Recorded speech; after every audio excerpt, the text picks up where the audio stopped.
요한 2서를 봅니다. 요한 2서의 주요 내용은 그 이단들과 그 거짓 교사들의 가르침으로부터 이 교회와 성도를 어떻게 지켜야 하는가, 이게 요한 2서의 주요한 내용입니다. 이 요한 2서가 쓰여졌던 그 초대교회 당시에는 목회자의 수가 절대적으로 부족했습니다. 지금이야 어딜 가든 이제 목회자가 넘쳐나고 있고, 심지어는 자기 머리에 자기가 손을 얹고 이제 안수하면서 자기가 목사라고 하는 그런 사람들도 많은 그런 시대를 우리가 살고 있지만, 이때에는 목회자가 굉장히 부족했어요. 그런데 그러다 보니까 이 목회자들이 순회를 돌면서 여러 지역의 교회들을 이제 로테이션하면서 이렇게 돌아다니면서 섬기는 경우가 대단히 많았습니다. 그러다 보니까 이런 상황 가운데에서 이 잘못된 목회자들, 잘못된 사역자들이 성경의 바른 진리를 가르치기보다는 잘못된 진리를 전하는 경우들이 왕왕 있었던 것입니다.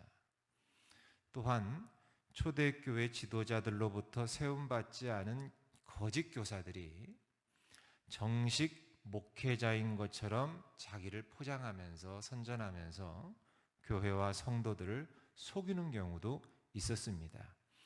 이런 일들이 초대교회 여러 지역에서 발생하고 있었기 때문에 이 사도 요한은, 요한 2서의 저자인 사도 요한은 이 일을 대단히 심각하게 여겼고, 그래서 이런 이단들을 어떻게 대처해야 할지를 알려주기 위해서 오늘 우리가 읽은 요한 2서를 기록하게 된 것입니다. 사도 요한은 이 이단들과 거짓 교사들의 미혹으로부터 교회와 성도들을 지키는 방법으로 성경의 올바른 진리를 먼저 알고 숙지하도록 가르치고 있습니다. 바른 진리와 바른 가르침을 잘 알고 있으면 잘못된 진리와 거짓된 가르침을 자연스럽게 분별할 수 있기 때문입니다.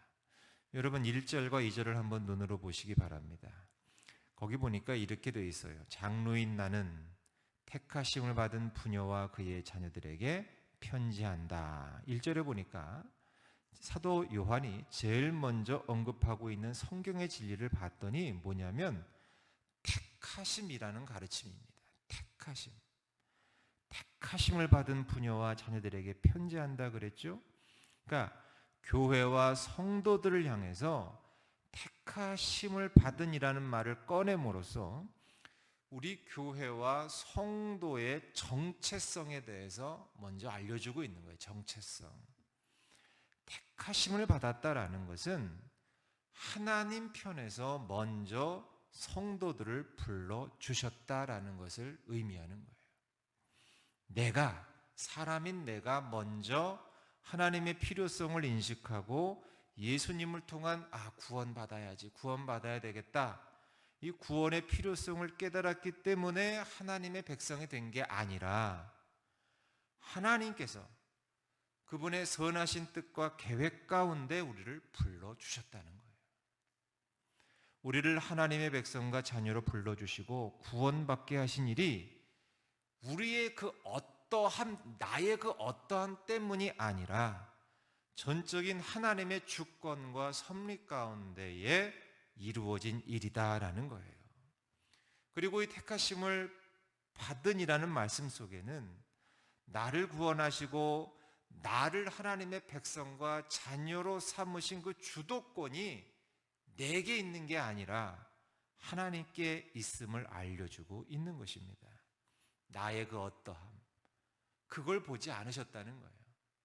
나의 어떠함을 보지 아니하시고 오로지 하나님의 강권적인 은혜와 사랑을 전제로 나를, 또 우리를 하나님의 백성과 자녀로 택해 주신 것, 이게 바로 구원의 은혜라는 것입니다. 구원의 은혜.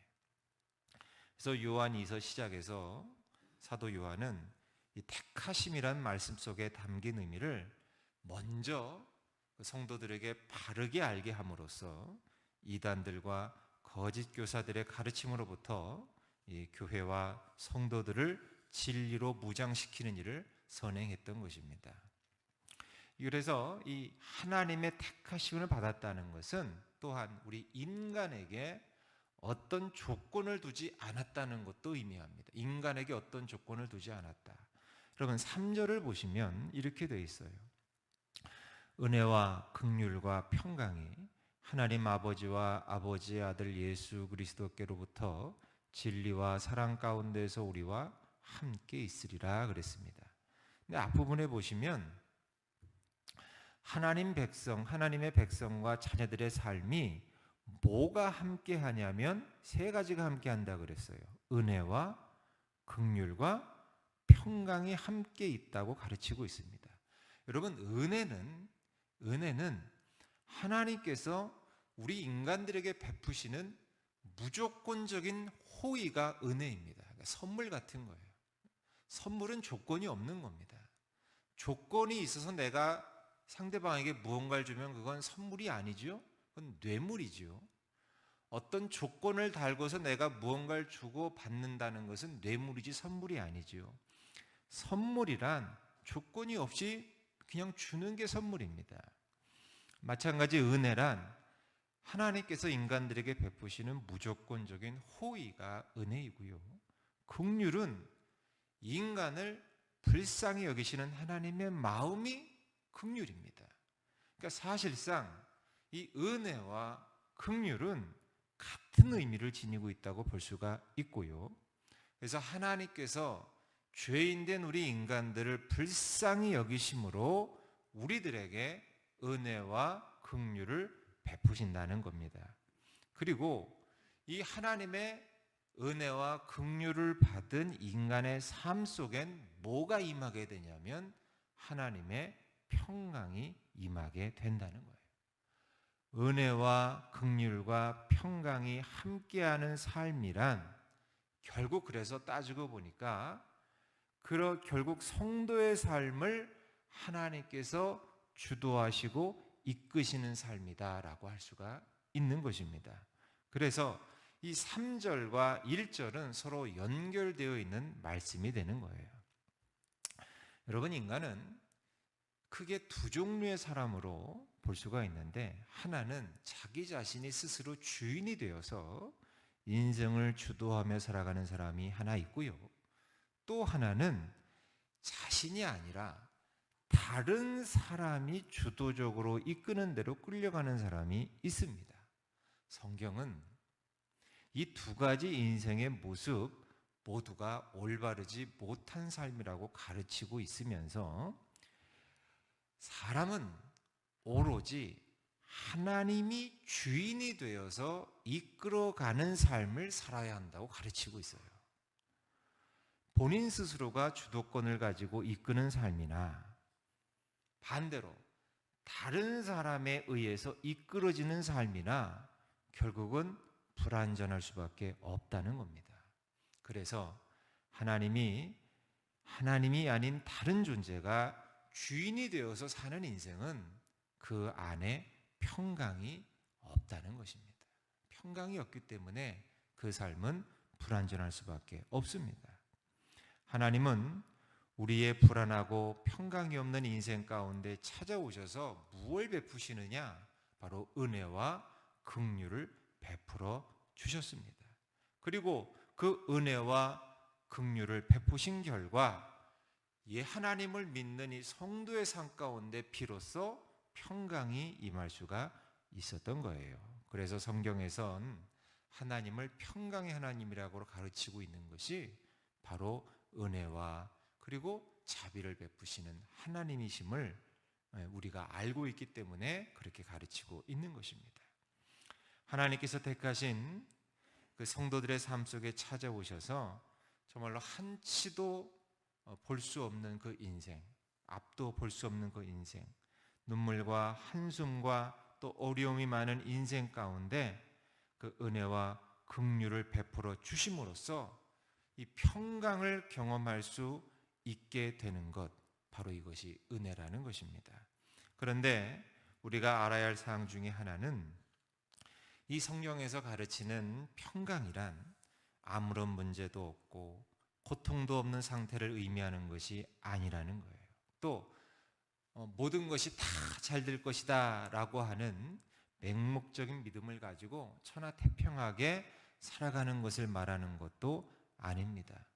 성경에서 말하는 평강이란 고난과 고통이 있고 아픔과 눈물이 있는 그런 현실 가운데에서 내 모든 것을 아시는 하나님 때문에, 그 하나님 때문에 감사로 인내로 견디는 거예요. 당장의 현실을 바라보면 참 죽을 것만 같고 어떻게 살아야 할지 막막하지만, 그렇지만 모든 것을 합력하여 결국에는 선을 이루시는 하나님을 기대하고 확신하고 소망을 갖고 그 하나님으로 말미암아 기뻐하며 끝까지 오래 참는 것, 이것이 바로 평강인 것입니다. 환난 가운데서 나와 함께 하시고 내 모든 삶을 붙잡고 주관하시는 하나님이 나와 함께 계시기에 이 상황을 믿음으로 이겨내는 것, 이것이 바로 하나님께서 주시는 평강이요 성도가 추구해야 하는 평강한 삶인 거예요. 그래서 예나 지금이나 이단들의 특징은 뭐냐면 하나님 앞에서 내가 무언가를 해야만 한다는 거예요.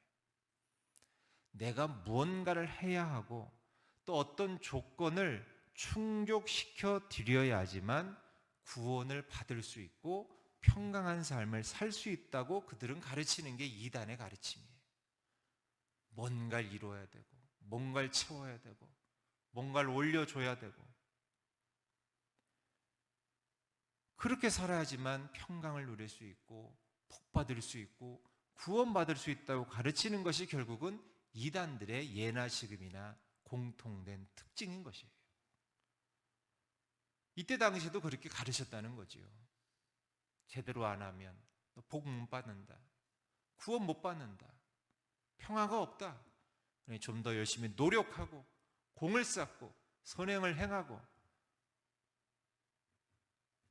그런데 성경은 내가 잘해서 혹은 내가 잘나서 혹은 내가 하나님 앞에 무언가를 했기 때문에 너 그러니 그거 보고 내가 너 구원시켜 줄게. 너 이거 참 잘했어. 그러니 내가 너 복 줄게. 아 그래 너 이런 중에도 잘 견뎠어. 내가 너 평화 줄게.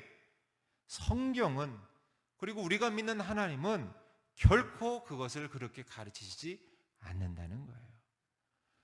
진정한 선하시고 평강의 하나님께서는 이미 택하신 그분의 백성들, 잘났든 못났든 연약하든 뭐 건강하든 상관없다는 거예요. 이미 택하신 당신의 백성들과 우리 하나님은 늘 함께 하시고 그리고 늘 그들에게 복 주시길 기뻐하신 그 존재 자체로 하나님은 그 우리를 기뻐하시고 우리에게 복 주시기를 원하시고 우리에게 평화 주시기를 원하신다는 거예요. 이게 성경의 가르침이시라는 거예요. 우리 구원도 마찬가지입니다. 우리 성도들의 삶 가운데 평강이 임할 수 있었던 이유가 오로지 하나님의 은혜와 긍휼의 조건이 되었던 것처럼 우리 믿는 성도의 구원 역시도 하나님께로부터 시작되고 그리고 거기서부터 출발된 은혜와 긍휼이 이유와 원인이 되어 우리의 구원도 비로소 완성되어져서 이루어져 갈 수 있는 것입니다. 여기에는 우리 인간의 어떤 조건이나 어떤 근거를 두지 않는다는 것을 의미하는, 구원은 선물입니다. 구원은 선물입니다. 말씀을 맺겠습니다. 사랑하는 여러분, 이 아무 조건 없이 무조건적으로 당신이 주도하셔서 시작하신 이 은혜와 긍휼과 평강과 그리고 구원, 그것을 베푸시는 하나님과 예수님만 바라보시길 축원합니다. 나를 바라보지 마시길 바라요. 내 컨디션을 바라보지 마십시오. 내 조건, 지금 나의 처지, 좀 나의 상태. 여러분, 이것 때문에 좌절하지 마시고, 내가 이렇게 부족한데 내가 좀 더 인간적으로 열심을 내야 되는 거 아니야? 내가 좀 더 의로워야 되는 거 아니야? 이것 때문에 혹시나 나에게 어떤 불이익이 있는 것은 아니야? 그렇지가 않다는 것이죠. 그런 것들을 또 여러분 너무 연연해 하지 마시길 바랍니다. 예수 그리스도와 한 분, 그분의 절대적인 사랑과 은혜와 긍휼, 그거면 충분합니다. 그분 안에 모든 것이 다 있습니다. 우리를 위해 무조건적으로 복 주시고 은혜 주시고 구원하시길 기뻐하시는 그 예수님을 바라보시면서 오늘도 그 믿음으로 승리하며 나아가시는 저와 여러분 되시길 주의 이름으로 축원합니다. 기도하겠습니다.